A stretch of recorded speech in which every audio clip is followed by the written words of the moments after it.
question and answer, and I'm so excited to have you all here today.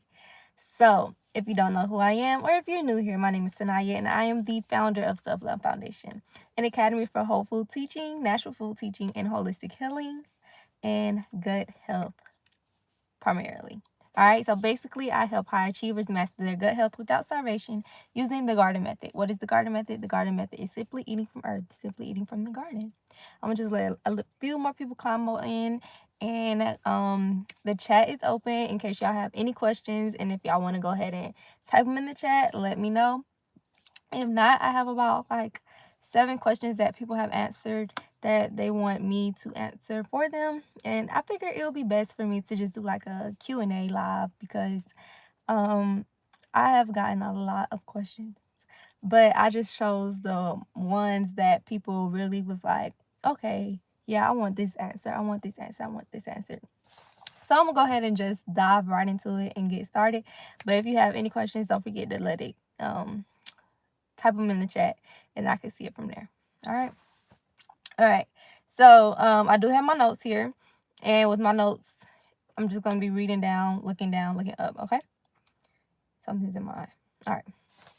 So first question: what is H3O2? So H3O2 is a molecular chemical structure. So you know how you have H2O and H3O2. You have H2O. H2O is 2 hydrogens and 1 oxygen, and H3O2 is 3 hydrogens with 2 oxygen. So with H3O2, unlike H2O, you could mostly find H3O2 in fruits and vegetables. This is why I harp so deeply on eating from the garden, because that's the only way you're going to find your H3O2. H3O2 is structured water. H2O is not. However, H2O can be living if it is directly running off minerals, directly, like water is living in general. However, H3O2 is structured living water. First, okay, we got that question. I'm gonna make sure I put that up as well. Let me get a pen. And you said it's gut connected to your skin.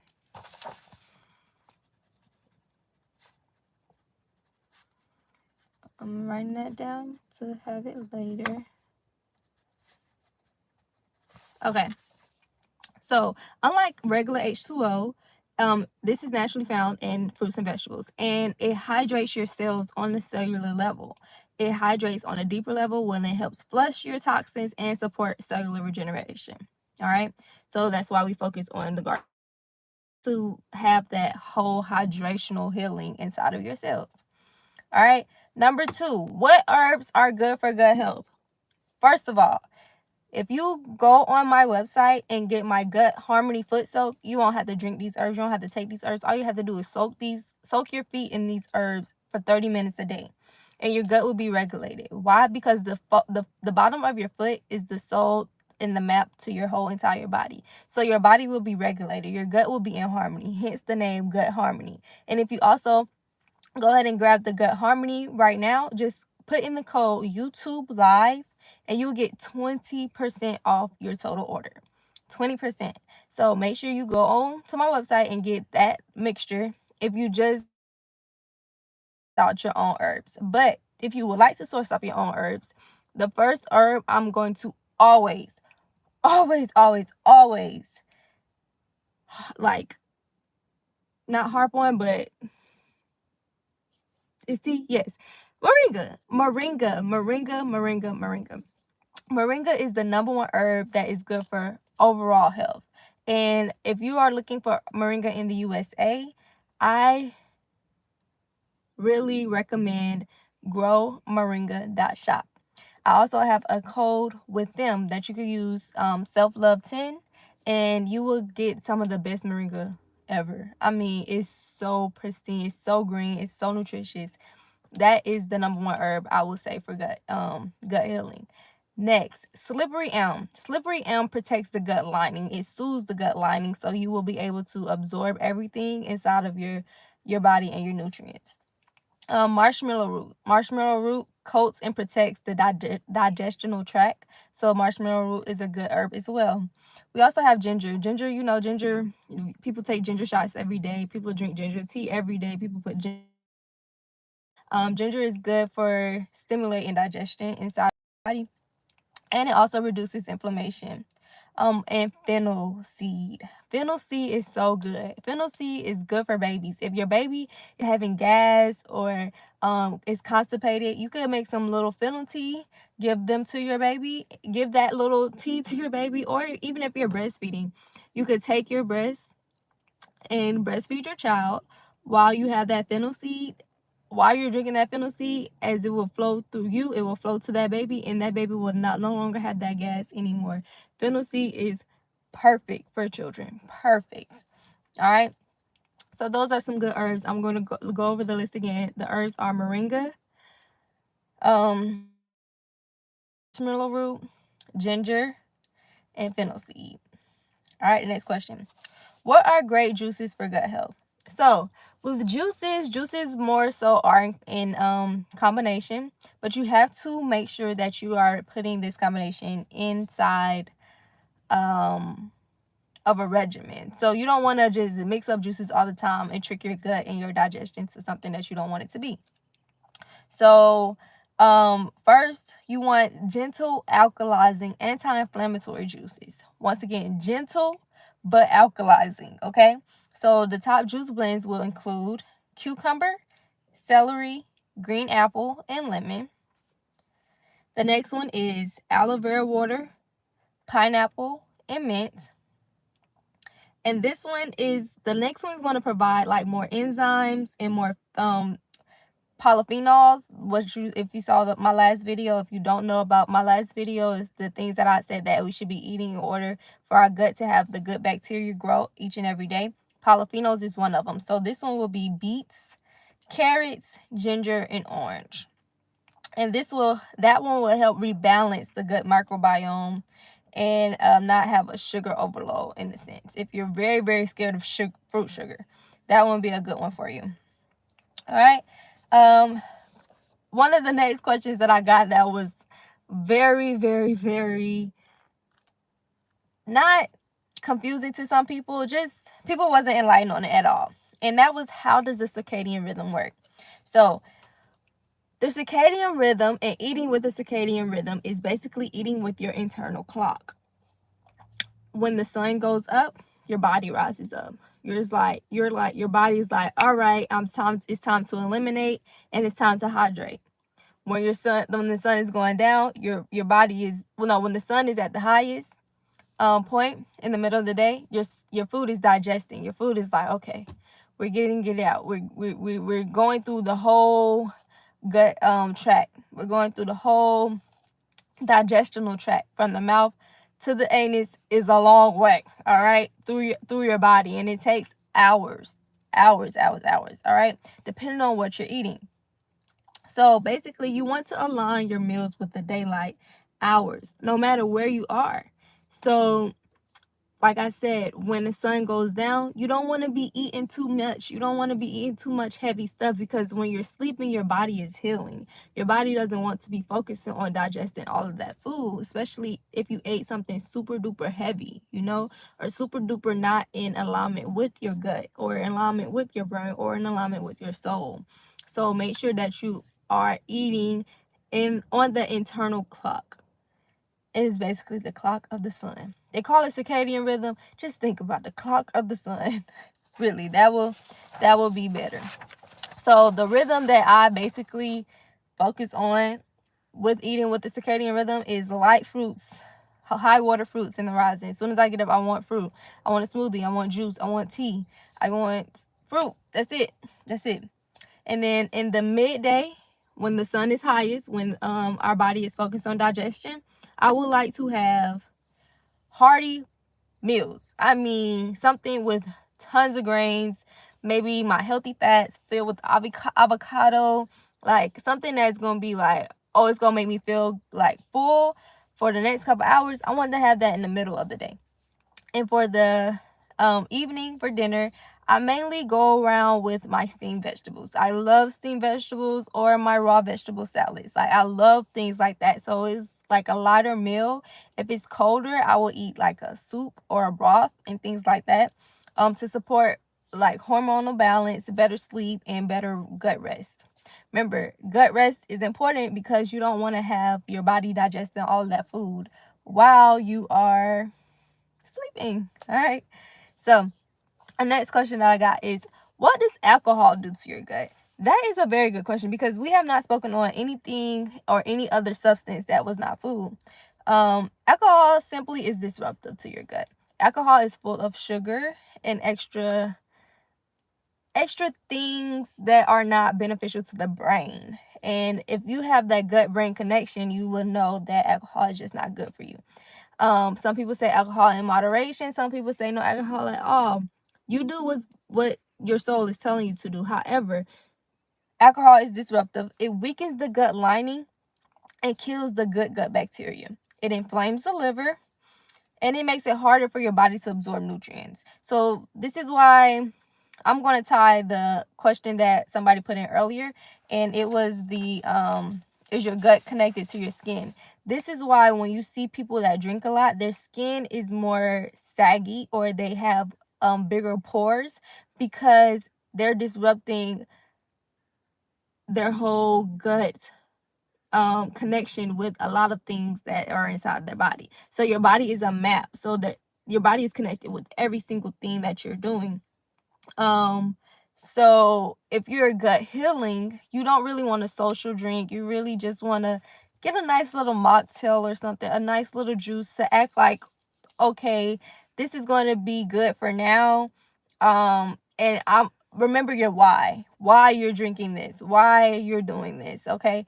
Even if you're stressed or something, remember to practice your breath work. Remember to be in stillness. Remember to go get grounded. Remember to go get some good energy work going on within yourself so you can be able to just chill out and not have to do all of the excess of drinking alcohol when it comes to gut health and gut healing. Yes. So the next question was tips for anyone with gallstones. So for gallstones, it is very, very important to reduce fatty and processed foods. So you don't want to have potato chips. You don't want to have candy. You don't want to have things that harden inside of your body and make it harder for your body to absorb and hydrate itself. Because your body will fight back. Your body will fight back and you will have inflamed organs. And that is not a good feeling. It's not a good feeling. A lot of people come to me and say, oh, well, this is so hard because it feels this way and it feels that way. And yes, it does. However, you got to make the change if you want change. All right. So I will basically say drink a lot of dandelion tea. Dandelions are coming up with it being the spring. Okay. So if you want to forage your own dandelions, you have your dandelion root, you have your dandelion flower, and you have your dandelion leaf. You just got to let them grow up. And especially if you don't spray your lawn with some actual pesticide stuff, you want to forage your dandelions in your own yard, because wherever you're in proximity to, your body knows what to grow. Your body knows. Earth knows what to grow for your body when you're in alignment with earth and with nature. So if you have that availability, go ahead and do that. But if not, dandelion root, dandelion leaf, and dandelion flower is perfect. You can also have beet and carrot juice. That it will be good for the bile and liver flow. And you also want to eat frequent meals, but make sure they're very small, so your body can be able to hydrate you and eliminate at the same time. Make sure that they are low fat, plant-based, just a little bit. If you don't want to have plants, what would be the best plants and herbs to treat skin issues? All right, I'll make sure you get that. Let's see. Yeah, so you want to support the liver, because the gallbladder and the bile that is produced inside of your liver is deeply connected. All right, so the herbs for gut, no, what did you say? Skin, the best plants or herbs to treat skin issues. I would say moringa. You can get moringa powder, and you can also make that moringa powder go into a hold on, I'm just trying to get this going. You could go ahead and make that moringa powder, and you could put it on top of your skin. You also have, so with skin issues, you want to make sure that your liver is clean, because when your liver is not clean, then that's when your body will start popping up elsewhere. Burdock root, yellow dock root. Yellow dock root is very astringent. However, it is very nourishing to the gut and is very nourishing to your skin. So moringa, burdock root, yellow dock root. You also have nettle leaf, and you also have dandelion. Dandelion root is very good as well. Dandelion leaf is good as well. You want to keep it very minimal, very light, because you don't want to have too much heavy things. Start simple and start with one herb, especially if you don't drink herbs a lot, and especially if you just are looking for a simple change. Make sure you have those items in your household, in your staple, and just do 1 teaspoon at a time, every 8 ounces that you drink. My teas be about this big, but that's because I've been drinking them for a long time. However, I drink this amount probably about in 4 hours, and I know that it will make my organs feel great, as in they're flushing the toxins, and they're making sure that the cellular regeneration is being fed as well. All right, so next, what herbal teas are high in iron? I just went over all the teas. So first is nettle leaf. Nettle leaf is so good. I love nettle leaf because it's so potent, yet it's so gentle on the body. It's a powerhouse for irons and minerals. We have yellow dock root, burdock root. Burdock root is my safe haven. I love burdock root so much. Burdock root. I love burdock root. Okay, so yes, it supports iron absorption. So if you have a problem with absorbing iron, if you're anemic and you just feel like, oh, I'm always cold, drink some burdock root, drink some yellow dock root every single day. Like I said, yellow dock root is bitter. It's so bitter. So even if you are not used to bitter herbs, don't start with yellow dock root. But if you want that astringent, pull it out, make it happen. Yellow dock root is your girl. Okay. And dandelion leaf. Dandelion leaf supports liver support and iron. So if you want to squeeze like some lime or some lemon inside of it, that will activate it, and you'll be there to go. All right, and the last question I have on my notes is, what fruits are good for someone who are recovering from bad eating habits? So you also, when you want to start eating fruits, just start simple. Start with things that you like. Don't go in the store buying things that you want to try, then you don't like it, then it go to waste. Because that's when people say, oh, fruit is so expensive, or eating like this is so expensive, because you're not going to eat what you bought. It's just going to sit on the counter and rot, and you go in the pantry and get what you really want. So no. Make sure y'all give me some likes on this video too, please. All right, so yes, you want to start with your simple and high-water fruits that are easy on the digestive system. First fruit, melons. You got cucumbers. You got watermelon. You have honeydew. You have cantaloupe. You have bitter Korean melon. I was about to say bitter melon. And you have dino melon. It's just so many melons, and melons are to be eaten alone. Why? Because they digest the fastest, and they're simple fruits with high water. Like they're the simplest fruits for your body. They're the most nourishing, and they will literally flush out your gut, flush out your colon within a matter of seconds. If you're ever constipated, go get a melon. Eat the melon until you gotta go. The best remedy there will ever be. All right. Next will be your berries. Berries is berry season now, and it's coming up. Strawberries are in season right now where I am and located. However, you're going to have your blackberries and your blueberries coming up next. Berries are very high in antioxidants, and they regulate blood sugar. So berries will be good as well. Papaya. A lot of people don't like papaya because they say papaya tastes weird. However, I love me some papaya with lime squeeze on top. That is my favorite. Oh my goodness, that is my favorite. That is full of enzymes to soothe the digestion. So if you want some papaya, it's kind of weird to know when a papaya is ready, but once you know, and it's good. And I don't want to say this fruit. I don't know why this is on my notes, but I would say, let's see, another fruit. Well, I could say it. Baby bananas. Baby bananas and burro bananas. Not the Cavendish bananas. You don't want the bananas that are in the store because those are full of starch and they will make your stomach hurt. Okay? They will not produce healing at all. There are studies online in our faces that will tell you this. You do not want those.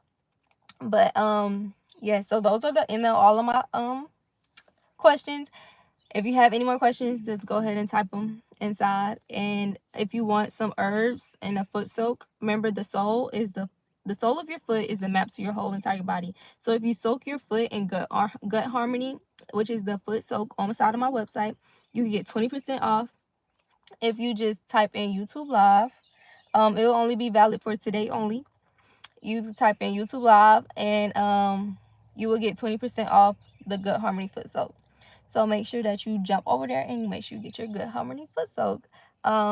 Herbs will be moringa, dandelion, nettle, slippery elm for gut healing and gut digestion. Fruits, melon, strawberries, blackberries, blueberries. Yes, papaya. It's like tropical fruits. You know, you want to say more so tropical, more so where the food is, it has to be warm in order to grow that food. Like, that would be the most key. Make sure you're getting your soluble fiber. Make sure you're getting your polyphenols. Make sure you're getting in a lot of things that make your body feel good, make your body feel nourished, make your body feel hydrated. Because if you're dehydrated, guess what they're going to do? They're going to stick IV in you. And that's the first thing they're going to do is pump you with sodium chloride. If you don't know what sodium chloride is, go ahead and do your research. That ain't going to do nothing but make you more dehydrated. It's sodium, it's salt. Your body chases salt. The water in your body chases salt. So if you have any more questions, make sure you drop them below. I'll be getting off soon because I have an event to go to. But if you are interested in my gut intelligence book, make sure you go ahead and grab it on Amazon. It is called Gut Intelligence: Food Alchemy for Wealth and Prosperity. Thank you to everybody who have already purchased the book, and for all of the reviews I have gotten off the book so far. I'm so glad that y'all love it. And if you have any more questions or you want me to message you personally, go ahead and email me at info@selflove.com. I mean, info@selflove.life. I'm sorry. info@selflove.life. And I will be sure to get back to you. Thank you for joining the Academy and joining my first question and answer live. Don't forget to keep it light, keep it cute and full of fruit. And don't forget to like, comment, and subscribe on this video. All right. Thank you y'all so much. And I will see y'all in the next video.